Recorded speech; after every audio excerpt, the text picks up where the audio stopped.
They closed this year's Glastonbury. Now Blur head to London for 2 sell-out gigs in Hyde Park. Since announcing their reunion tour, the band and its original 4-man lineup have been rehearsing every week, playing together for the first time in 6 years. I got here and I was like, oh gosh, am I the first one to arrive? Who's here? And I poked my head round the door and Dave's drums were there and my amp was sitting next to it and Alex's bass. It's like, crikey, it made me go a bit, ooh.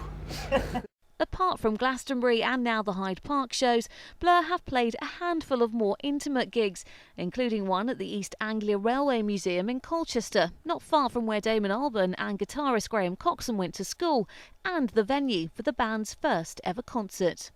It's the first place we play, but it's also that landscapes where Graham and I kind of did a lot of our early mucking about. Confidence is a preference for the habitual voyeur of what is known as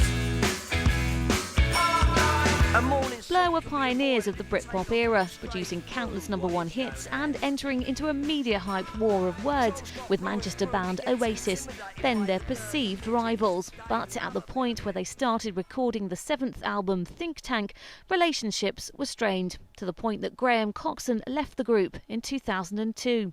Blur getting back together again has been as much about rekindling friendships as it has reforming a band. It's got louder and louder though. Yeah. So you were playing really quietly. I was playing really quietly, I don't know why. Very quietly. They kept telling me to turn up, which used to be the other way around. Tonight the fans at Hyde Park will be hoping for more of what was seen at Glastonbury. Blur back on stage together with an electric performance of the music that has kept them as popular now as they were in their heyday.